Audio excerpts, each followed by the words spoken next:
Act 3 of Timon of Athens by William Shakespeare. Scene 1.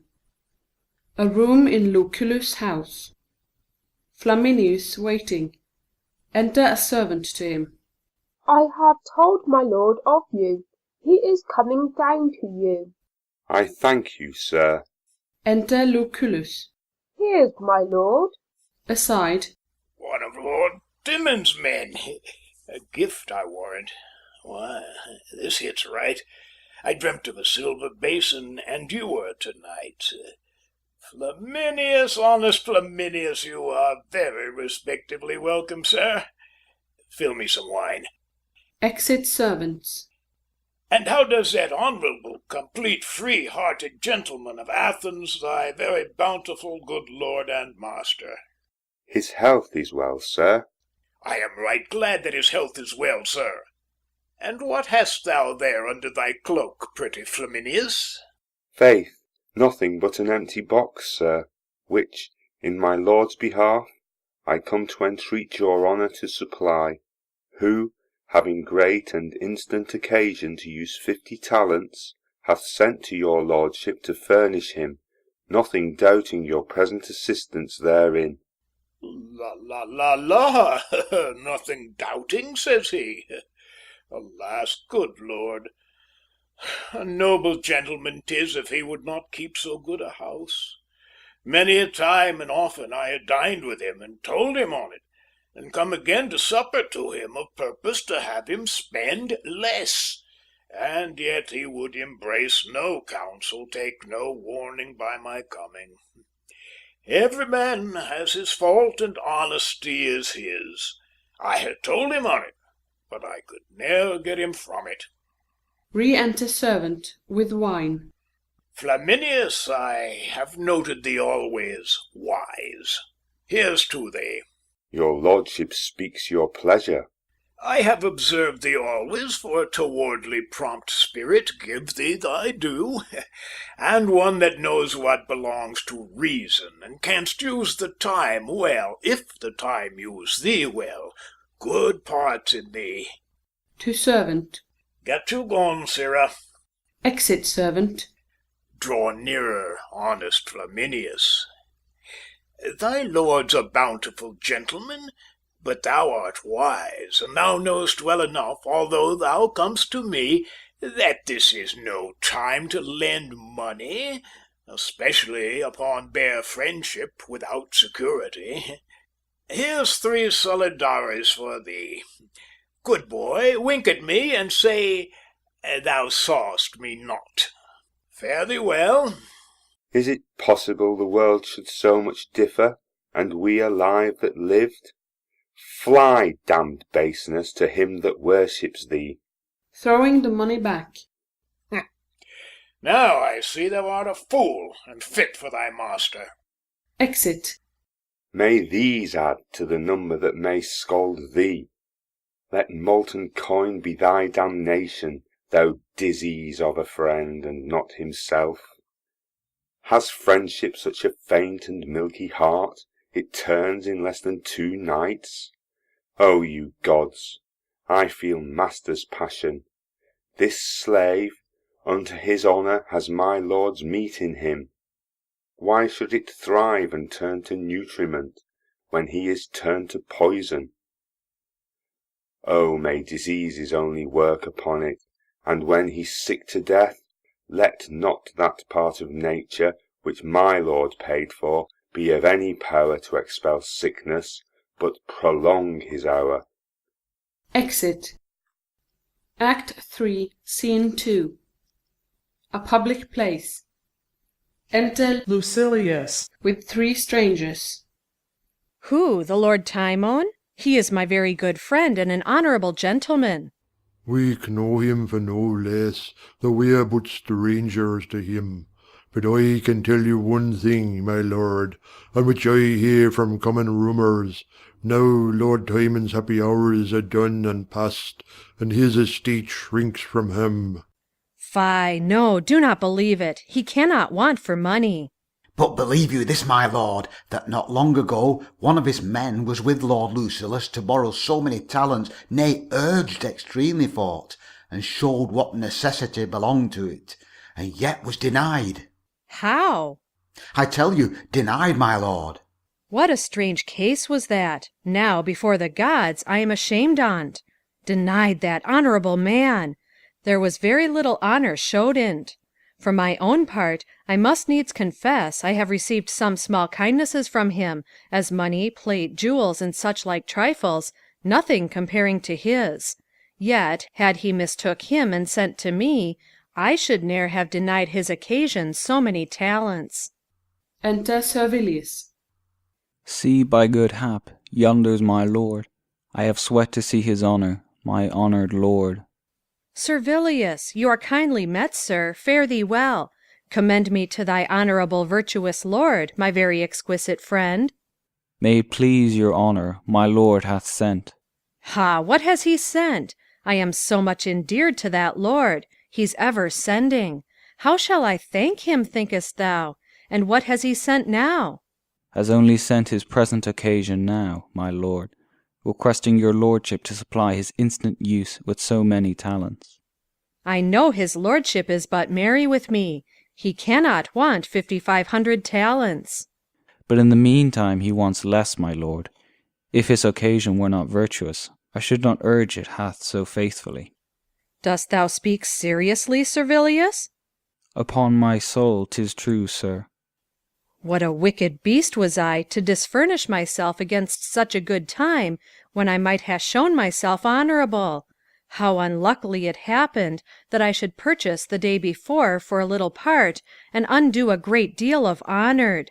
Servilius, now, before the gods, I am not able to do. The more beast, I say. I was sending to use Lord Timon myself, these gentlemen can witness. But I would not for the wealth of Athens, I had done't now. Commend me bountifully to his good lordship, and I hope his honour will conceive the fairest of me, because I have no power to be kind. And tell him this from me, I count it one of my greatest afflictions, say, that I cannot pleasure such an honourable gentleman. Good Servilius, will you befriend me so far as to use mine own words to him? Yes, sir, I shall. I'll look you out a good turn, Servilius. Exit Servilius. True as you said, Timon is shrunk indeed, and he that's once denied will hardly speed. Exit. Do you observe this, Hostilius? Aye, too well. Why, this is the world's soul, and just to the same piece is every flatterer's spirit. Who can call him his friend that dips in the same dish? For, in my canoeing, Timon has been this lord's father, and kept his credit with his purse, supported his estate. Nay, Timon's money has paid his men their wages. He ne'er drinks, but Timon's silver treads upon his lip. And yet, oh, see the monstrousness of man when he looks out in an ungrateful shape. He does deny him, in respect of his, what charitable men afford to beggars. Religion groans at it. For mine own part, I never tasted Timon in my life, nor came any of his bounties over me, to mark me for his friend. Yet, I protest, for his right noble mind, illustrious virtue, and honourable carriage, had his necessity made use of me, I would have put my wealth into donation, and the best half should have returned to him. So much I love his heart. But I perceive men must learn now with pity to dispense, for policy sits above conscience. Exeunt. Act 3, Scene 3. A room in Sempronius' house. Enter Sempronius, and a servant of Timon's. Must he needs trouble me in't? Above all others? He might have tried Lord Lucius or Lucullus, and now Ventidius is wealthy too, whom he redeemed from prison. All these owe their estates unto him. My lord, they have all been touched and found base metal, for they have all denied him. How have they denied him? Has Ventidius and Lucullus denied him? And does he send to me? 3? It shows but little love or judgment in him. Must I be his last refuge? His friends, like physicians, thrive, give him over. Must I take the cure upon me? Has much disgraced me in't? I'm angry at him, that might have known my place. I see no sense for't, but his occasion might have wooed me first. For, in my conscience, I was the first man that e'er received gift from him, and does he think so backwardly of me now, that I'll requite its last?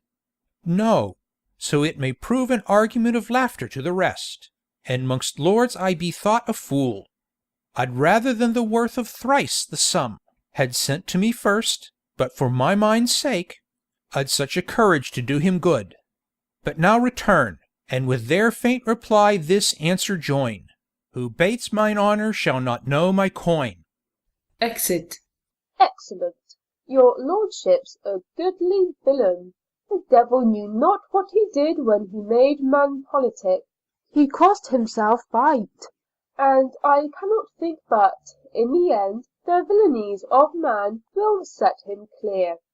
How fairly this lord strives to appear foul, takes virtuous copies to be wicked, like those that under hot ardent zeal would set whole realms on fire. Of such a nature is his politic love. This was my lord's best hope. Now all are fled, save only the gods. Now his friends are dead. Doors that were ne'er acquainted with their wards, many a bounteous year must be employed now to guard sure their master, and this is all a liberal course allows. Who cannot keep his wealth must keep his house.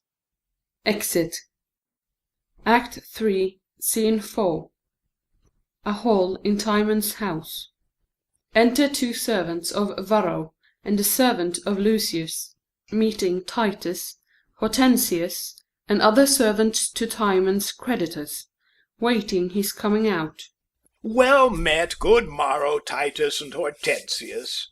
The like to you, kind Varro. Lucius, what, do we meet together? Aye, and I think one business does command us all, for mine is money. So is theirs and ours. Enter Philotus. And Sir Philotus too? Good day at once. Welcome, good brother. And what do you think the hour? Labouring for 9. So much? Is not my lord seen yet? Not yet. I wonder on't. He was wont to shine at 7. Aye, but the days are waxed shorter with him.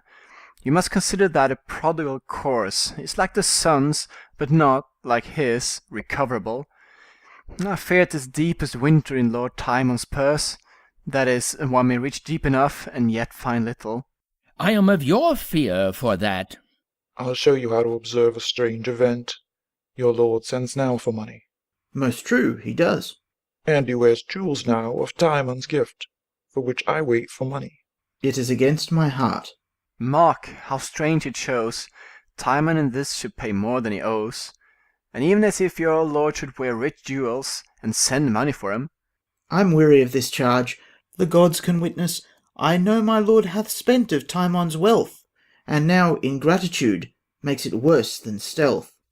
Yes, mine's 3,000 crowns. What's yours? 5,000 mine.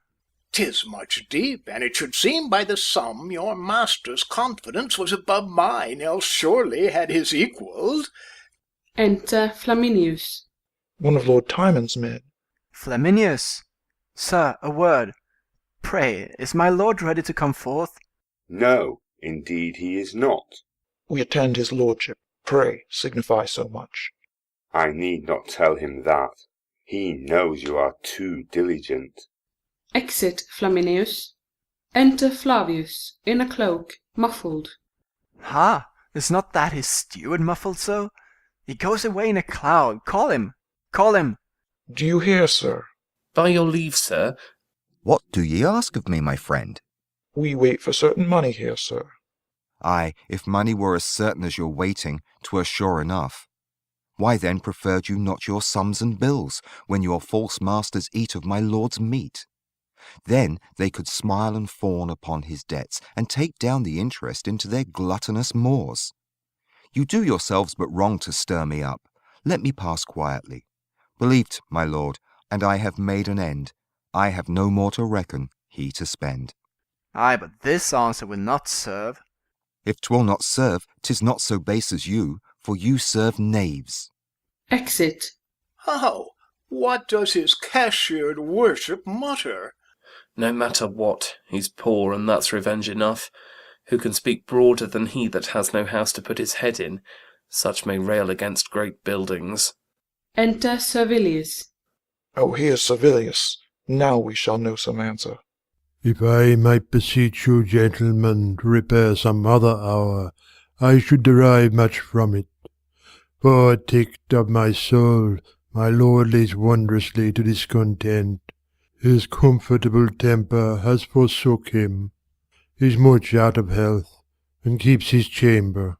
Many do keep their chambers are not sick, and, if it be so far beyond his health, methinks he should the sooner pay his debts, and make a clear way to the gods. Good gods! We cannot take this for answer, sir. Within. Servilius, help! My lord, my lord! Enter Timon, in a rage. Flaminius following.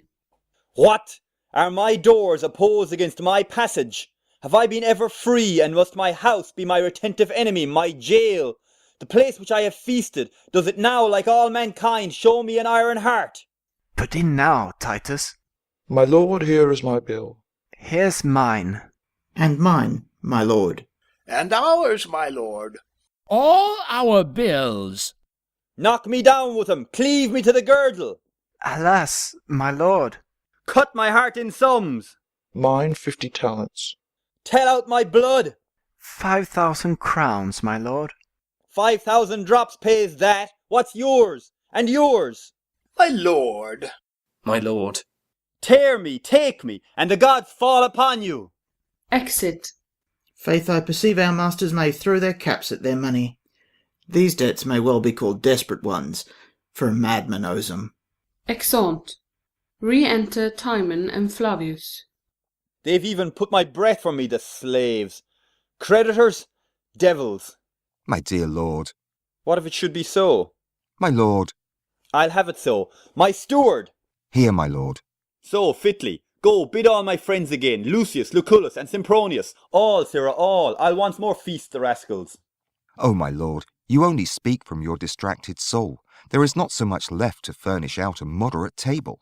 Be it not in thy care. Go, I charge thee, invite them all. Let in the tide of knaves once more. My cook and I'll provide. Exeunt. Act 3, Scene 5. The same. The Senate House. The Senate sitting. My lord, you have my voice to it. The fault's bloody. 'Tis necessary he should die. Nothing emboldens sin so much as mercy. Most true. The law shall bruise him. Enter Alcibiades, with attendants. Honor, health, and compassion to the Senate. Now, Captain? I am an humble suitor to your virtues, for pity is the virtue of the law, and none but tyrants use it cruelly.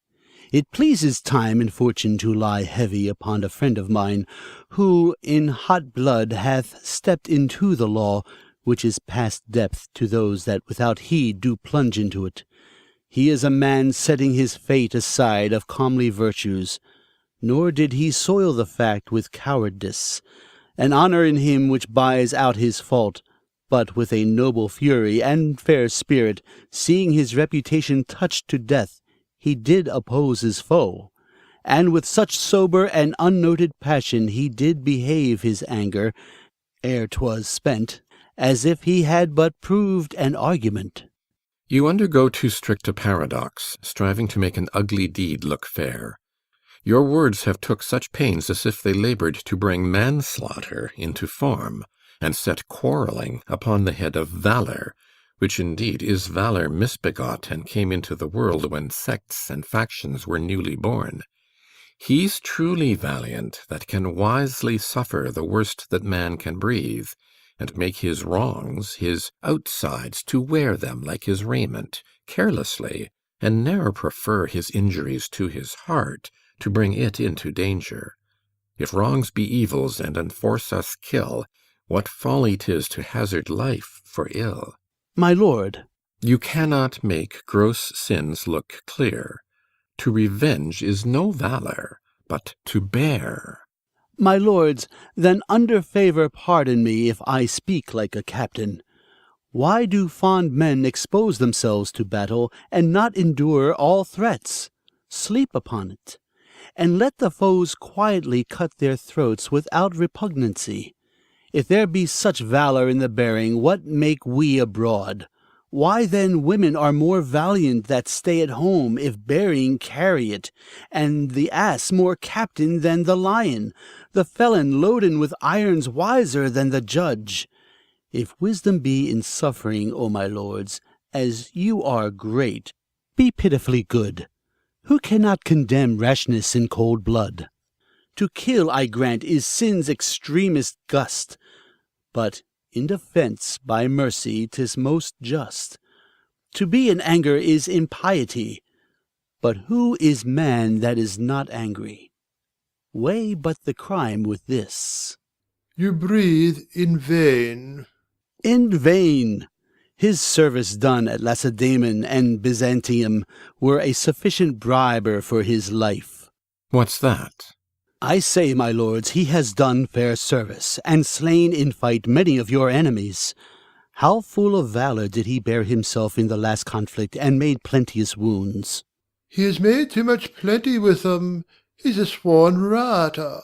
He has a sin that often drowns him, and takes his valour prisoner.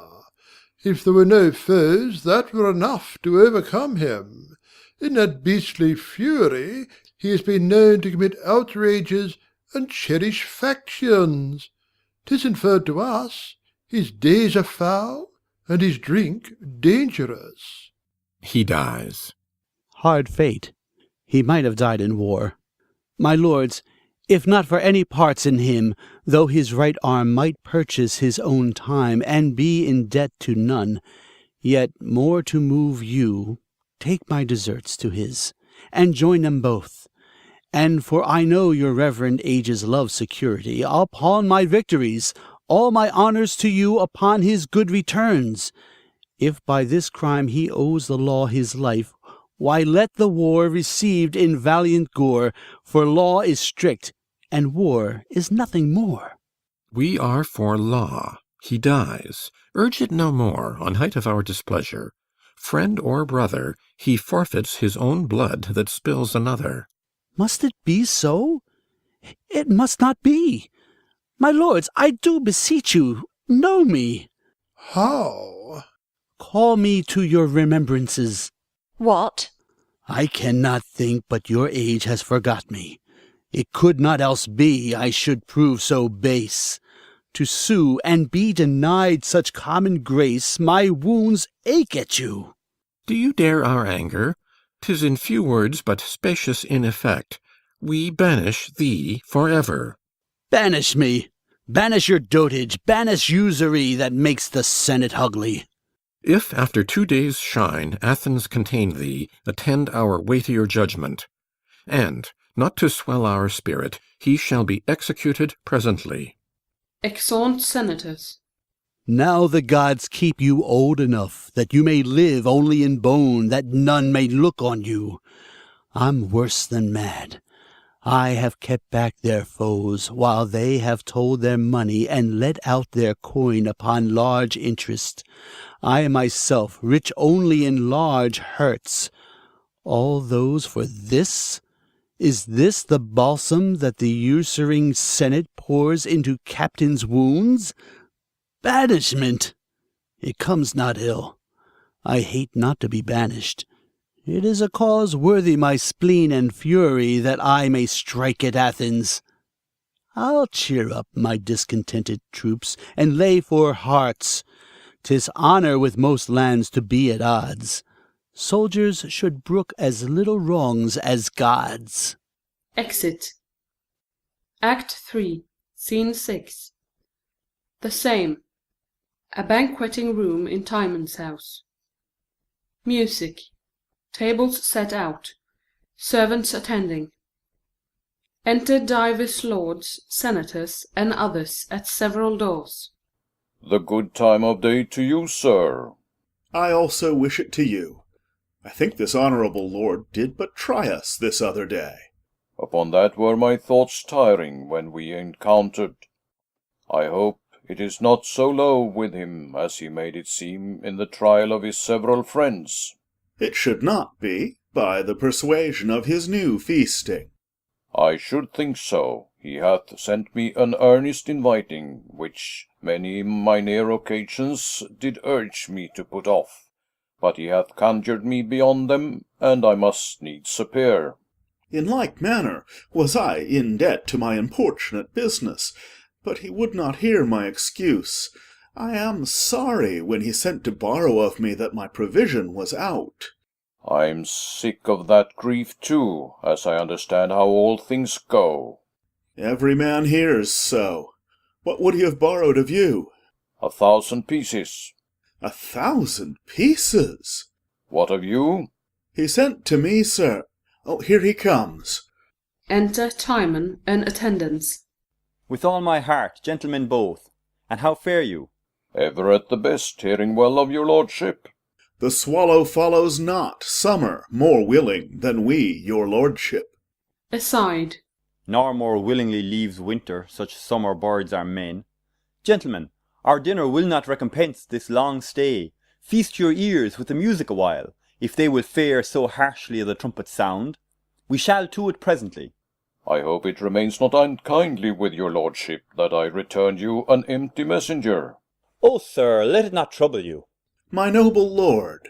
Ah, my good friend, what cheer? My most honourable lord, I am e'en sick of shame, that when your lordship this other day sent to me, I was so unfortunate a beggar. Think not on't, sir. If you had sent but 2 hours before. Let it not cumber your better remembrance. The banquet brought in. Come, bring in all together. All covered dishes. Royal cheer, I warrant you. Doubt not that, if money and the season can yield it. How do you do? What's the news? Alcibiades is banished. Hear you of it? Alcibiades banished? 'Tis so, be sure of it. How? I pray you, upon what? My worthy friends, will you draw near? I'll tell you more anon. Here's a noble feast toward. This is the old man still. Wilt hold? It does, but time will, and so. I do conceive. Each man to his stool, with that spur as he would to the lip of his mistress. Your diet shall be in all places alike. Make not a city feast of it, to let the meat cool ere we can agree upon the first place. Sit. The gods require our thanks. You great benefactors, sprinkle our society with thankfulness. For your own gifts, make yourselves praised, but reserve still to give, lest your deities be despised. Lend to each man enough, that one need not lend to another. For, were your godheads to borrow of men, men would forsake the gods. Make the meat be beloved more than the man that gives it. Let no assembly of 20 be without a score of villains. If there sit 12 women at a table, let a dozen of them be as they are.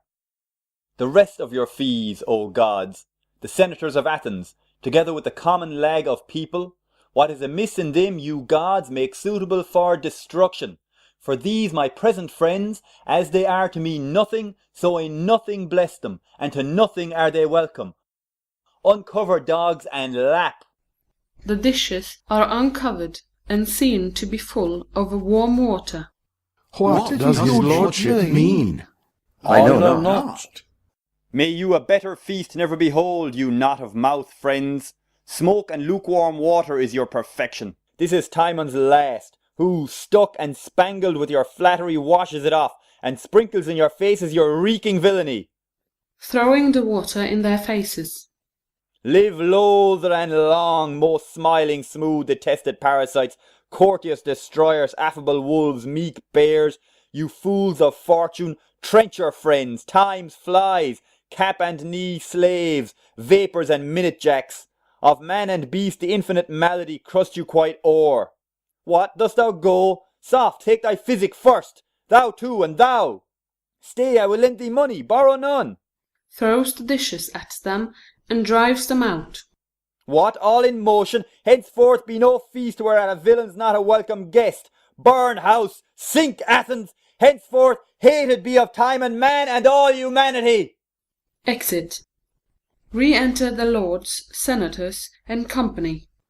How now, my lords? Know you the quality of Lord Timon's fury? Push. Did you see my cap? I have lost my gown. He's but a mad lord, and naught but humour sways him. He gave me a jewel the other day, and now he has beat it out of my hat. Did you see my jewel? Did you see my cap? Here 'tis. Here lies my gown. Let's make no stay. Lord Timon's mad. I feel't upon my bones. One day he gives us diamonds, next day stones. Exeunt. End of Act 3.